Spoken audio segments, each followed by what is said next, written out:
কালকে রাতে না হঠাৎ করেই প্রচণ্ড পরিমাণে বৃষ্টি হলো। তখন কটা বাজবে, 12টা সাড়ে 12টা বাজে। দেখি ঝমঝম করে বৃষ্টি এসেছে। তবে ঘুম ভাঙছিল না, একটু বুঝতে পারলাম শুয়ে শুয়ে বাইরেটায় বৃষ্টি হচ্ছে। তবে যখন সকালবেলা ঘুম থেকে উঠলাম, ঠান্ডা ঠান্ডা ওয়েদার দেখে ঘর থেকেই বুঝেছিলাম যে বাইরে ভালোই বৃষ্টি হয়েছে কালকে রাতে। তারপরে দরজাটা খুলে দেখলাম, হ্যাঁ সত্যি ভালো বৃষ্টি হয়েছে। আর খুব সুন্দর ওয়েদার আজকে, ঠান্ডা ঠান্ডা, মেজাজটাও খুশ আজকে, জানো তো। সত্যি কথা বলতে গরমে জানো মেজাজ সবারই গরম হয়ে থাকে, আর এই যে একটু ঠান্ডা পড়লেই মেজাজটাও ঠান্ডা হয়ে যায়। কদিন যা গরম দিয়েছে বাপরে, কি বলবো, মানে সহ্য করা যায়নি।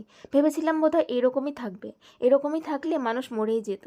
তবে হঠাৎ করে বৃষ্টিটা হলো, আগের দিন ঝড় হলো, তাতে কিন্তু ওয়েদারটা বেশ ঠান্ডা হয়েছে, ভালোও লাগছে। তবে বেলার দিকে কি হবে জানি না, তবে সকালটা কিন্তু খুব সুন্দর। তো সেই জন্য দেখো আনন্দের সহকারে কাজ করছি। আর এই ঘরেই চলে এসেছে সকালবেলা, ভাবলাম এই ঘর থেকে আজকে শুরু করি। সকালে যেহেতু ঠান্ডা ঠান্ডা রয়েছে, তাই এই ঘরটাকে আগে সুন্দর করে গুছিয়ে নিই। বেশ কয়েকদিন হলো ঘর গোছানো হয় না, জানো তো। ওই ঘরটাও, যে ঘরটা আমরা ঘুমাই, ওই ঘরটাও ভাবছি গোছাবো। তবে এত গরম পড়ছে যে ঘর ঝাড়তে বা ঘর গোছাতে একটু ভালো লাগে না গরমে। যেটুকু কাজ করার সেইটুকুই করি। তো দেখো এখন আমি আলনাটা সুন্দর করে গুছিয়ে নিলাম। আর ঘরের এই যে আমার এই আলনাটা যখনই আমি সুন্দর করে গুছিয়ে নিই, ঘরের রূপটাই কিন্তু একদম পাল্টে যায়। আর যেদিন বেড কভার চেঞ্জ করব আর আলনা গোছাবো একসাথে, সেদিন তো দেখার মতন হয়। এত সুন্দর লাগে ঘরটা, তোমাদের কি বলবো। আর ঘর সাজাতে বরাবরই আমি খুব ভালোবাসি, আর আমার ভালোও লাগে। একটু অগোছালো ঘর থাকলে একদম ভালো লাগে না, যত কষ্টই হোক আমার ঘরটাকে আমি গুছিয়ে রাখার চেষ্টা করি। সেই জন্য জানো তো, বেশিরভাগ আমি ঘুম থেকে উঠে সকালবেলাটায় ঘরটা গুছিয়ে নিলে আমার মনটা খুব ভালো হয়ে যায়। সারাদিন ওই ঘরে ঢুকবো আর সাজানো ঘর দেখবো, খুব ভালো লাগে। তবে এখন যেহেতু মাম্মাম ছোট, ও যেহেতু ঘুমিয়ে থাকে ঘরটায়, আমরা যে ঘরে থাকি আর কি, সেই ঘরটাতে, সেজন্য ওই ঘরটা সকালবেলা আমার গোছানো হয় না। কেন কি, লাইট জ্বালালে না মাম্মাম যদি উঠে যায়, ওই ভয়ে আমি লাইট জ্বালাই না। আর অন্ধকারে কি ঘর গোছানো যায় বলো তো। আর গোছালেও তো তোমাদের দেখাতে পারবো না। সেই কারণে চেষ্টা করি এই ঘরটাকেই ঘর, মানে সকালবেলা গুছিয়ে রাখতে। আর এমনিতেও যতক্ষণ মাম্মাম ঘুমিয়ে থাকে আমি ওই ঘরটায় কিন্তু বেশি যাই না, ওকে ডিস্টার্ব করি না। ওর মতনও ঘুমিয়ে থাকে, ও যখন ওঠে তারপরেই বেশিরভাগ ওই ঘরটাতে কাজ করি। আমি না এরকমই জানো, যদি কেউ ঘুমিয়ে থাকে না, তাকে ডাকতে বা তাকে ডিস্টার্ব করতে আমার একদমই ভালো লাগে না। আমার হাজব্যান্ডও যখন ঘুমিয়ে থাকে না, ওকে বিরক্ত করতে আমার ভালো লাগে না। এটা আমার ছোটোবেলার থেকেই অভ্যাস। অনেকে আছে না ঘুমিয়ে থাকলে মানে কতক্ষণে তাকে জাগাবে, কতক্ষণে তাকে ওঠাবে, মানে অনেকে এরকম আছে যে কেউ ঘুমালে তার ভালো লাগে না। তো আমি ভাবি যে যে ঘুমাচ্ছে, ও অনেক ক্লান্ত বলেই কিন্তু ঘুমাচ্ছে, না হলে কি ঘুমায় বলো। আর তুমি দেখো, নিজেকে দিয়েই ভাবো, তুমি যখন গভীর ঘুমে থাকবে, তখন যদি কেউ এসে তোমাকে তুলে দেয় বা ডাকে, কেমন একটা অস্বস্তি লাগে না বলো। খুব একটা, মানে খুব খারাপ লাগে। আমার সেটা হয় বলে আমি বুঝতে পারি। তাই যদি কেউ ঘুমিয়ে থাকে, খুব আর্জেন্ট দরকার না হলে আমি কিন্তু ডাকি না। তাই মাম্মামকেও আমি ডিস্টার্ব করি না। মাম্মাম যতক্ষণ অবধি ঘুমিয়ে থাকে ঘুমাক, তারপরে ও উঠলেই, এখন যেহেতু ও ছোটো, ওর তো স্কুলে এখন অতটা চাপ নেই, তো সেই জন্যই আর ওকে ডিস্টার্ব করি না। তো দেখো মাম্মাম ওদিকে ঘুমাচ্ছে, মাও আবার শুয়ে পড়েছে। মা উঠেছিল সকালে, তো উঠে আবার গিয়ে মা শুয়ে পড়লো। বলছি সকালবেলা কি করব, কাজকর্ম নেই, তাহলে আর একটু শুয়ে পড়ি। আমি বলছি ঠিক আছে। মা গিয়ে আবার একটু শুয়ে পড়েছে, আর এখন আমি দেখো ঘর বারান্দা সমস্ত কিছু ঝাড় দিয়ে নিচ্ছি। আমার কাজটা হয়ে গেলেই তারপরে আবার মা উঠে পড়বে। তারপরে ধরো মার খাবার দাবার এইসব আর কি, ওষুধপত্র এসব তো খেতে হবে, তার জন্যই। আর এখন দেখো আমি সিঁড়িটা না, কালকে রাতে যেহেতু বৃষ্টি হয়েছে, সিঁড়িটা একটু কাদা কাদা হয়ে গিয়েছে। আর বৃষ্টি হলেই সিঁড়ি কিন্তু কাদা হয়ে যায় জানো। তো সে অনেক সাবধানে থাকি যে চপ্পল নিয়ে উপরে উঠবো না, কাদা লাগাবো না, তবে হয়েই যায় আর কি। তো ওই জন্য একটু কাদা লেগেছিলো, তাই ভাবলাম একটু জলের ছিটা দিয়ে কাদাটা মুছে দিই। দেখতে ভালো লাগছে না, ঘরের সামনে কাদা যদি সিঁড়িতে লেগে থাকে না, ভালো লাগে না দেখতে। তাই আমি সুন্দর করে এই যে কাদাটা পরিষ্কার করে নিলাম। আর এখন এই যে বাসনগুলো মেজে নেব। সকালে সমস্ত বাসন কিন্তু আমি বের করে রেখেছিলাম, আর এখন এগুলো মেজে ধুয়ে নিচ্ছি। তোমরা অনেকেই আমাকে বলো যে দি ভাই, তুমি এত ছোট ভিডিও দাও কেন, একটু বড় বড় করে ভিডিও দাও কেন, কি তোমার ভিডিওগুলো শুরু হতে হতেই শেষ হয়ে যায়, একদমই ভালো লাগে না। তাই একটু বড় ভিডিও দেবে প্লিজ। দেখো প্রথমত আমি এই যে দেখো একটা ছোট একটা বাচ্চা সামলে, সংসারটাকে পুরো সামলে, তারপরে আমার একটা দোকানও আছে, সেই দোকানটাও আমাকে সামলাতে হয়। হ্যাঁ, হাজব্যান্ডও সামলায়, তবে ওর তো পড়াশোনা আছে, তারপরে ও আবার টিউশনি পড়াতে যায়, ওর এক্সট্রা কাজ আছে, সেই জন্য বেশিরভাগ টাইমটা দোকানটা আমাকেই সামলাতে হয়। আর ও যখন বাড়ি থাকে তখন ও সামলায়। তো এই সমস্ত কিছু সামলে তারপর আমাকে কিন্তু ইউটিউবের ভিডিও করতে হয়, জানো তো কতটা টাপের ব্যাপার। তোমরা যারা ইউটিউব ভিডিও করো তারাই জানো যে কতটা কষ্টকর।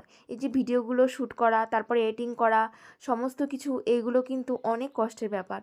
তো সেই জন্য জানো তো আমি চেষ্টা করি যে একটু ছোট ছোট ভিডিও রাখার, কেন কি তাতে আমার ভালো হবে, আমার একটু কষ্ট কম হবে।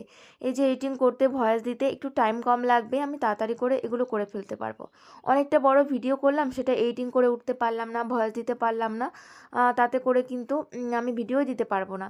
তাই ভাবি যে একটু ছোট ভিডিও করব, আর মানে তোমাদেরকে রোজ ভিডিও দিতে পারবো, সেই জন্য আর কি, বুঝেছো। তো আমার দিকটাও তো ভাবতে হবে বলো, এমনিতেও সংসারের সমস্ত কাজকর্ম একা হাতে করে না ভীষণ কষ্ট হয়ে যায় আমার। আর এই যে এখন দেখো কয়েকটা জামা কাপড় ছিল সেটা ভিজিয়ে রেখে দিলাম, এটাকে স্নান করার সময় কেচে দেবো। তবে স্নান আমি এখনই করব, তবে এই যে ব্রাশ করাটা বাকি রয়েছে এখনও আমার, এটা করে তারপর এগুলো কেচে তারপর স্নান করে নেব একবারে। আর এই দেখো আমার এখানে কয়েকটা লঙ্কা গাছ লাগিয়েছিলাম, এর আগে তো তোমাদের দেখিয়েছি, খুব সুন্দর হয়েছে এখানকার গাছগুলো। আর এখানে একটা কুমড়ো গাছ হয়েছে, সেটাই দেখছিলাম, এত সুন্দর গাছটা হয়েছে না। আর এটা কিন্তু লঙ্কার গোড়াই হয়েছে, লঙ্কা গাছের গোড়াতেই হয়েছে, তবু আমি এটাকে তুলবো না, এত সুন্দর গাছটা হয়েছে কি বলবো, তুলতে ইচ্ছা করে বলো তো। আর যেহেতু লঙ্কা গাছের গোড়ায় আমি জল দিই, সেহেতু এই কুমড়ো গাছটায় জল পেয়েছে, আর এতে করে বেশ সুন্দর হয়ে উঠছে, দেখা যাক কতদূর কি হয়। তো আর এইদিকে আমি ওই যে বেগুনের চারাগুলো দিয়েছিলাম না তোমাদের, সেদিন তো দেখালাম, তো সেগুলো না খুব সুন্দর জ্বালিয়েছে জানো, ছোট ছোট। তো আর একটু বড় হলে আমি তোমাদেরকে একদম কাছের থেকে দেখাবো। এখন মানে দেখালে তোমরা বুঝতে পারবে না, কেবল দুটো পাতা বেরিয়েছে তো, তবে তিনটে পাতা যখন বেরোবো একটু বড় হবে তখন আমি তোমাদেরকে দেখাবো যে আমি বেগুনের চারাগুলো, মানে আমার বেগুনের চারাগুলো কেমন হয়েছে। আর যখন গাছগুলো লাগাবো তখনও তোমাদেরকে দেখাবো। আর তোমরা একটু আমাকে বলো তো যে আর কি লাগানো যায় এখন এই মানে এই সময়টাতে, এই সিজনটাতে আর কোন গাছগুলো লাগানো যায়। লঙ্কা বেগুন এটা তো কমন জিনিস, সবসময় লাগানো যায়, তবে এই সিজনে আর কি লাগানো যায় বলো তো। যদি তোমরা জেনে থাকো অবশ্যই আমাকে জানাবে, আমি তাহলে লাগানোর চেষ্টা করব। আর এই তো দেখো আমি কিন্তু স্নান করে চলে এসেছি, আর আজকে কিন্তু শাড়ি পরেছি। সকালেই বললাম না যে ঠান্ডা ঠান্ডা ওয়েদার পড়েছে, তো তাই ভাবলাম যে এমনি তো গরমে শাড়ি পরতে ইচ্ছা করে না, তো আজকে যেহেতু একটু ঠান্ডা পড়েছে সকালের থেকে, তো সেহেতু একটু শাড়িটাই পরে নিই। তো এই যে পরে নিলাম, তোমরা অনেকেই আমাকে কিন্তু শাড়ি পরে দেখতে অনেক ভালোবাসো, তার জন্যই তোমাদের জন্যই কিন্তু আরও শাড়িটা আমার পরা। তো এই যে শাড়ি পরে নিয়েছি, এখন নিজে একটু সিঁদুর নিয়ে পরিপাটি হয়ে নিচ্ছি। আর সেই দিন ওই যে বিয়ে বাড়িতে গেছিলাম, তো এই কানেরটা খুলে আমি একটা এমনি কানের পরে গেছিলাম। তো দেখো এখন এই কদিনের মধ্যে আমি টাইমই পাইনি কানের পরার, ওরকমই ফাঁকা কানের রয়েছে। আর বউ মানুষ ফাঁকা কানের থাকলে কিন্তু একদমই ভালো লাগে না, সেই কারণে কানেরটা পরে নিলাম। আর এখন পুজোটা দিয়ে নেব, এই যে ফুলগুলো তুলে নেব এখন। আর কি সুন্দর ফুল ফুটেছে একবার দেখো, বেশ ভালো লাগছে। আর যেহেতু এই যে দু একবার বৃষ্টি হচ্ছে না, সেহেতু আমার গাছগুলো খুব সুন্দর হয়ে উঠছে গো, খুব ভালো লাগে এত সুন্দর ফুল ফুটলে। আর এই যে ফুল তুলে পুজো দিতেও খুব ভালো লাগে। আর আমি না এদিকে অনেকগুলো জবা গাছ লাগিয়েছিলাম জানো তো, অনেক বড় হলো, ফুলও ফুটলো, তারপরে আবার কেন জানি না মরে গেল। আর রীতাদি ভাই তুমি কমেন্ট করেছো, বলেছো আমাদের গাছের আমগুলো নাকি খুব সুন্দর, আর ওদিকেও নাকি, তোমাদের ওদিকেও নাকি কালকে ঝড় হয়েছে আর একটাও আম পড়েনি, কেন কি তোমাদের আম গাছই নেই। তাই গদি ভাই, ঠিক আছে তাহলে তুমি আমাদের বাড়িতে চলে আসো, আম নিয়ে যাও, আমাদের বাড়ি কিন্তু অনেক আম আছে, আমরা কিন্তু খেয়ে পারছি না, তোমার যদি লাগে তুমি অবশ্যই এসে নিয়ে যাও। আর তুমি বললে না কিন্তু তোমার বাড়িটা কোথায়, এর আগেও একদিন আমি জিজ্ঞাসা করেছিলাম তোমার বাড়িটা কোথায়, তুমি কিন্তু আমাকে বলোনি যে তোমার বাড়িটা কোথায়। আর এই যে ফুল তুলে কিন্তু আমি সমস্ত কিছু গুছিয়ে নিয়ে চলে এসেছি, এখন পুজোটা দিয়ে নেব। আর এই দেখো আমার কিন্তু পুজোটা দেওয়া হয়ে গেছে। আর তোমাদের একটু ফাইনাল দেখিয়ে দিচ্ছি আমি কত সুন্দর করে আমার ঠাকুর আসনটাকে সাজিয়ে নিয়েছি, কি সুন্দর লাগছে বলো। এত সুন্দর করে ঠাকুরের আসনটা সাজালে কিন্তু দারুণ লাগে বলো, মনের মধ্যে তা একদম মানে কি বলবো, তৃপ্তি লাগে আর কি আমার এরকম সাজিয়ে গুছিয়ে পুজো দিতে। আর ওইদিকে ওই যে সাজিয়ে রেখেছি আর অল্প কটা ফুল রেখেছি আর জল রেখেছি, এটা গিয়ে তুলসী তলায় দিয়ে দেব। ফুল জল তো আমি রোজই দিই তুলসী তলায়, তাই এখন ওটা তুলসী তলায় গিয়ে দিয়ে প্রণাম করে আসব। আর তারপরে কি হয়েছে জানো, পুজো টুজো দিয়ে ভাত রান্না করে আমি কিন্তু মামামকে নিয়ে চলে গেছিলাম স্কুলে। কিন্তু এই যে আমি জামাকাপড়গুলো যে কেচে রেখেছিলাম সকালবেলা, ধুয়ে রেখেছিলাম, কেচে ধুয়ে রেখে দিয়েছিলাম স্নান করার সময়, তবে সেগুলো নাড়তে আমি একদমই ভুলে গেছিলাম। কেন কি এত তাড়াহুড়ায় ছিলাম যে মামামকে স্কুলে নিয়ে যাব, দেরি হয়ে যাবে। তো সেই কারণের জন্যই আমি একদম ভুলে গেছিলাম। তারপরে এই যে বাড়িতে এসে তারপরে জামাকাপড়গুলো নেড়ে দিচ্ছি। তবে একটু একটু রোদ উঠছে, আজকে কিন্তু খুব একটা রোদ ওঠেনি, জামাকাপড়গুলো কি শুকাবে তারও ঠিক নেই। তবে এগুলো যদি আমি সকালেই নেড়ে দিয়ে যেতাম তাহলে হয়তো শুকিয়ে যেত। ওই যে ভুলে গেছি।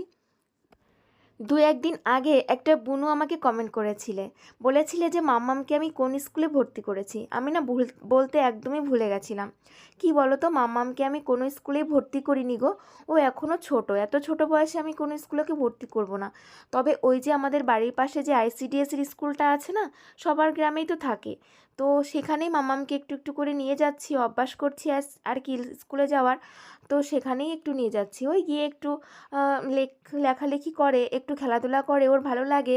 আর আমারও গিয়ে ওখানে ভালো লাগে, কেন কি অনেক বাচ্চারা ওখানে আসে, তাদের মায়েরা আসে, তো সেই জন্যই মামামকে একটু নিয়ে যাই। তো আমারও ভালো লাগে, মামামের ভালো লাগে, দুজনেরই ভালো লাগে তার জন্য।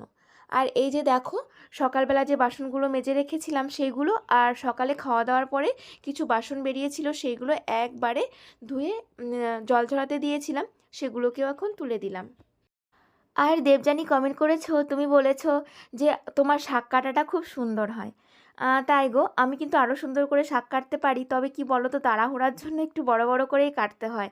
আর আরও ছোটো ছোটো করে কাটতে গেলে না অনেকটা টাইমের ব্যাপার হয়। তবে আমি ইচ্ছা করলে কিন্তু আরও সুন্দর ছোটো ছোটো করে শাক কাটতে পারি। তবে ওই যে বললাম, তাড়াহুড়ার জন্য একটু তাড়াতাড়ি করেই কিন্তু শাকগুলো কেটে ফেলি। আর এই যে এখন কিন্তু আমি দুপুরে রান্না বসিয়েছি, আর দেখেছো কি মাছ ভাজা করলাম? চিংড়ি মাছ। তো আজকে একটু স্পেশাল রান্না করব, ইঁচড় চিংড়ি। তো দাদা সেদিন এসেছিল না, তোমাদেরকে তো বলেছিলাম দাদা এসেছিল। তো দাদা এসেছিল ওই বাড়ির থেকে ইঁচড়, মানে আমাদের যে গ্রামের বাড়িটা রয়েছে ওই বাড়িতে অনেক কাঁঠাল হয়েছে। সত্যি কথা, দেখেছো?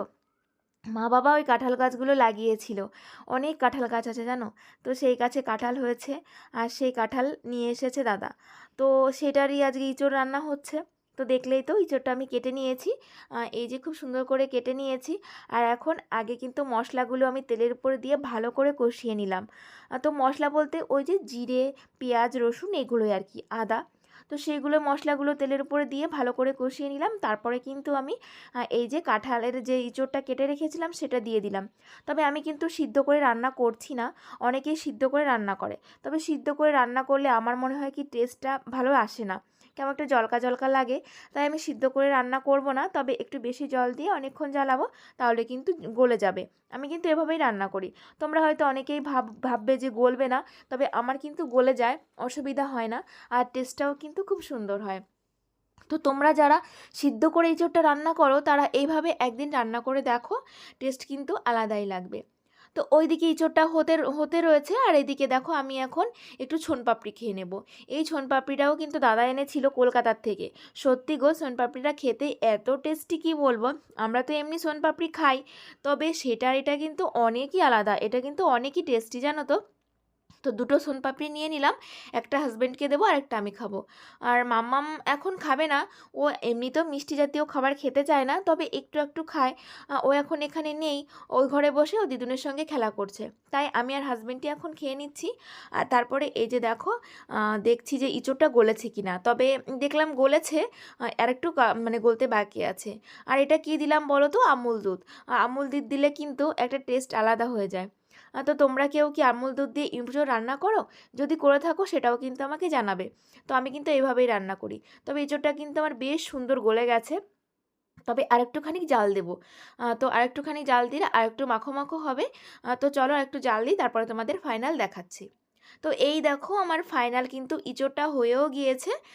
তো দেখো কেমন হয়েছে, তোমরাই কমেন্ট করে জানিও যে আমার ইঁচড় রান্নাটা কেমন হয়েছে। আর এই যে এদিকে করেছিলাম উচ্ছে ভাজা। তো আজকে এঁচোড় আর উচ্ছে ভাজা দিয়ে আমাদের দুপুরের খাওয়া দাওয়া হবে। তো চলো আজকের ব্লগটা এখানে শেষ করব। তোমরা সবাই ভালো থেকো, টাটা।